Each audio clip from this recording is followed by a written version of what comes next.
Mark 1, Chapter 2. Jesus heals a paralytic. A few days later, when Jesus again entered Capernaum, the people heard that he had come home.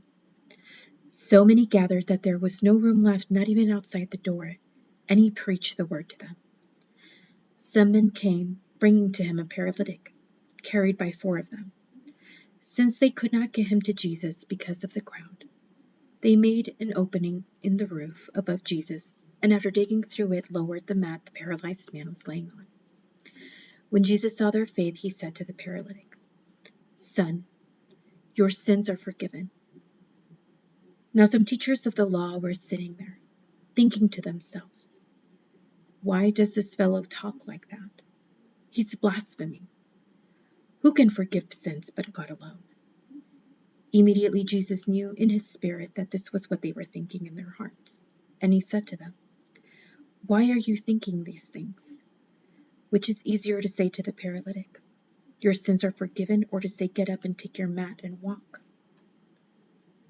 But that you may know that the Son of Man has authority on earth to forgive sins." He said to the paralytic, "I tell you, get up, take your mat and go home."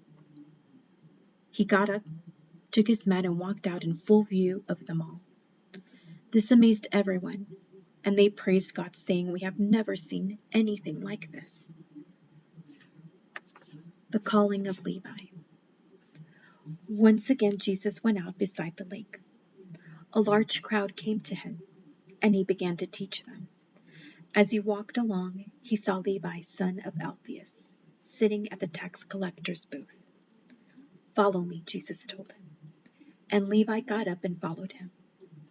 While Jesus was having dinner at Levi's house, many tax collectors and sinners were eating with him and his disciples, for there were many who followed him. When the teachers of the law, who were Pharisees, saw him eating with the sinners and tax collectors, they asked his disciples, "Why does he eat with tax collectors and sinners?" On hearing this, Jesus said to them, "It is not the healthy who need a doctor, but the sick. I have not come to call the righteous, but sinners." Jesus questioned about fasting. Now John's disciples and the Pharisees were fasting. Some people came and asked Jesus, "How is it that John's disciples and the disciples of the Pharisees are fasting, but yours are not?" Jesus answered, "How can the guests of the bridegroom fast while he is with them? They cannot, so long as they have him with them. But the time will come when the bridegroom will be taken from them, and on that day they will fast. No one sews a patch of unshrunk cloth on an old garment. If he does, the new piece will pull away from the old, making the tear worse.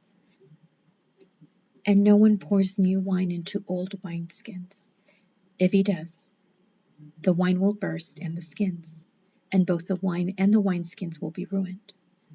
No, he pours new wine into new wineskins." Lord of the Sabbath. One Sabbath, Jesus was going through the grain fields, and as his disciples walked along, they began to pick some heads of grain.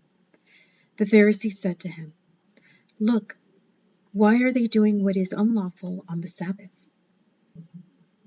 He answered, "Have you never read what David did when he and his companions were hungry and in need?